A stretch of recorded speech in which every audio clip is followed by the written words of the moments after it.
لي صدري ويسر لي أمري واحلل عقدة من لساني يفقهوا قولي رب زدني علما.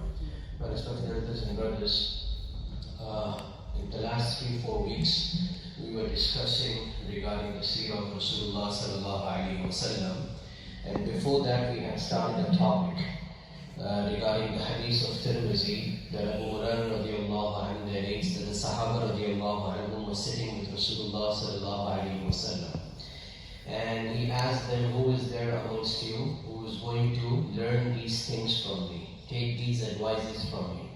So Abu Hurairah radiallahu anhu presented himself. Rasulullah sallallahu alaihi wasallam took hold of his hand out of affection, out of love, and then counted 5 advices. We had covered 3 of them. Today I'll try to wrap up the 4th and the 5th. If it remains, inshallah I'll wrap up in the next term. So what were those 5 advices? The first advice, ittaqil maharim, takun a'bad al-nas. Stay away from the disobedience of Allah. Stay away from the sins. If you do so, what will be the result? You will become the greatest worshipper of Allah subhanahu wa ta'ala. We went in the detail of this. Second advice, warda bima qasama Allahu lak, takun aghna an-nas. Be content with whatever Allah has given you. If you do so, you will become the richest person in the sight of Allah subhanahu wa ta'ala. We went in the detail for 2 Jummas on this. The third advice that was done 3-4 weeks ago was وَأَحْسِنْ إِلَى جَارِكَ تَكُنْ مُؤْمِنًا. Be nice to your neighbors. Give them good treatment. If you do so, you will become a complete believer. We went in the detail of this, the 3 types of neighbors that Allah mentions in the Quran. We covered that also. Now the 4th advice. وَارْضَ بِمَا قَسَمَ اللَّهُ لَكَ. I'm sorry. The 4th advice is وَأَحِبَّ لِلنَّاسِ مَا تُحِبُّ لِنَفْسِكَ تَكُنْ مُسْلِمًا. Want for others what you want for yourself. Choose for others what you choose for yourself. Like for others what you like for yourself. जो अपने लिए पसंद करो वही दूसरों के लिए पसंद करो. अगर ऐसा करोगे तो अल्लाह की निगाह में कामिल मुसलमान बन जाओगे. If you choose for others what you choose for yourself, you will become a complete Muslim in the sight of Allah subhanahu wa ta'ala. So this is the 4th advice. What does it mean? The words themselves explain. There shouldn't be any double standards in life, whether in the house, whether at school, whether at colleges, whether at businesses, whether in the masjid, wherever we are. In any department of life, there shouldn't be any double standards. And the easy way of understanding this is, before I say anything, before I walk, before I talk, before I deal, before I sell my car and buy a car, sell the house or buy a house, whatever I do, I should ask myself, the way I am acting, the way I am presenting myself, the way I am speaking to the other person, is it appropriate? Is it respectful?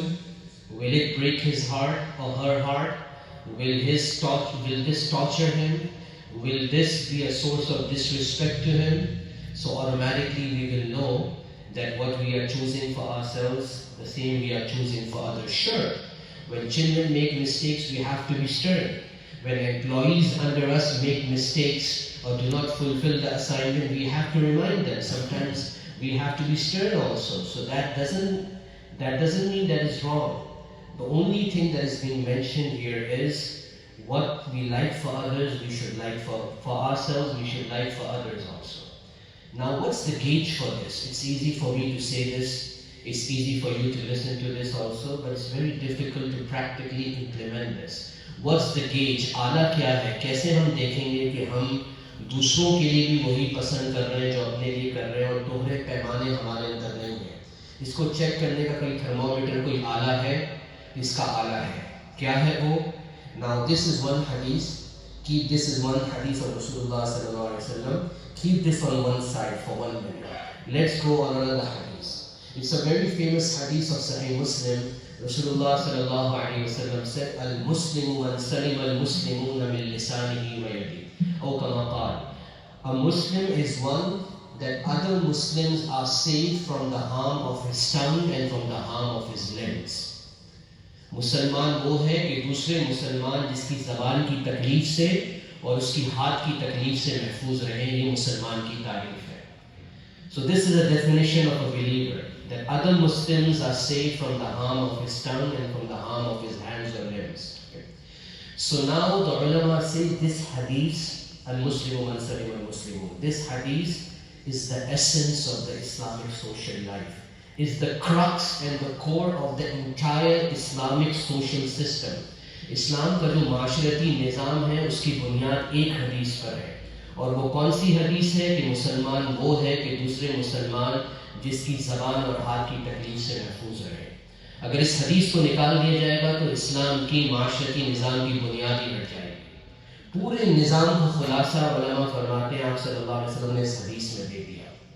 So if this is the crux and the core of the Islamic social life, dealing with the neighbors, dealing with the family members, dealing with the wife, dealing with the children, and everything comes in this one comprehensive hadith, that people should be saved from the harm of my tongue and my limbs. Now this is the crux and the core. Am I acting upon this, or am I not acting upon this? So now this hadith that we mentioned in the beginning, the fourth advice, is the gauging instrument to see whether I am acting upon the crux of the Islamic social life or not. If I don't have double standards, alhamdulillah, I am acting upon that hadith. If I have double standards, then I am not acting upon the crux of the Islamic social life. अब हम अपने आप को check कैसे करेंगे कि हम ये बुनियादी हदीस पे अमल कर रहे हैं कि नहीं. उसके लिए ये पहली हदीस आएगी कि अपने लिए वो पसंद, दूसरों के लिए वो पसंद करो जो अपने लिए पसंद किया है. यानी दोहरा पैमाना ना होना. अगर दोहरा पैमाना हमारे अंदर नहीं है तो हम वो बुनियादी हदीस पर अमल कर रहे हैं, और अगर दोहरा पैमाना मेरे और आपके अंदर है तो हम इसका मतलब पहली हदीस पे अमल नहीं कर रहे. मिसाल, what are the examples? I'll give one example of a husband and wife. I'll give one example of an employee and an employer, and inshallah it will be easy for us to understand. Me being an employee of the masjid, I know this much, that the masjid should pay me this much for my khidmat. This is the responsibility, and if I do this, this much vacation should be there, this much salary should be there, this much bonuses should be there. But if I don't fulfill my job, if I come late, do I deduct it from my salary? Do I tell it to the secretary of the masjid at the end of the month, minus $50 because I didn't come in one salah? Don't get me wrong, my Imam Sahib is here, I'm not criticizing anyone, I'm taking on myself. So that's why. You know me for the last 18 years, alhamdulillah. I came in this masjid in 2004. So I'm just giving an example. If I don't fulfill my responsibility, I forget about it. But if it comes at the end of the month, I'm ready to take my paycheck. This shouldn't be one-sided. मामलात एक तरफा नहीं होने चाहिए. मामलात बनेंगे मामलात जब दोनों तरफ से होंगे. So as long as I am an employee, I want my rights. But when I become an employer and I keep another person in the masjid under me, my mindset changes. He gets 1 minute late, I ask him, why are you late? I try to deduct his money. When I was in his shoes, I thought the masjid should give me a 5-minute grace period to clock in and clock out. But when I became the employer, I am saying, no, why is he 2 minutes late? So this means I have double standards. When that person came in my shoes, my mindset changed. And when I was in those shoes, my mindset was different.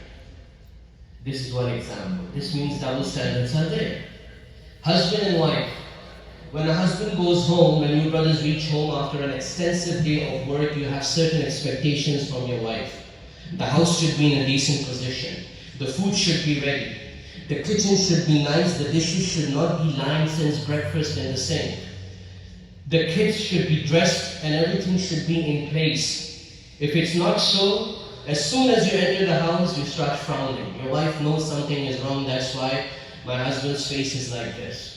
So if you are expecting this from your wife, she also expects something from you. You want her to give you the attention you need. You want her after a tiring day to still have time for you at the end of the day.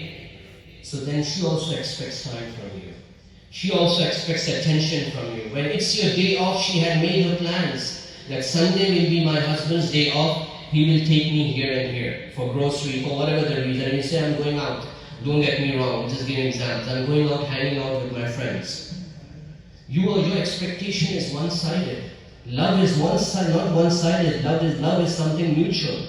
You want everything to run smoothly in the house, nothing will run smoothly. You will end up with an Imam Sahib for counseling that my house is breaking. I'm being blunt here.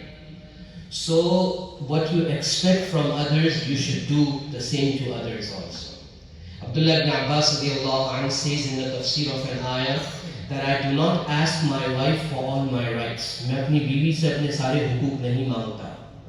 Because I know I'm not able to fulfill all her rights. क्योंकि मुझे पता है कि मैं उसके सारे हुकूक अदा नहीं कर सकता.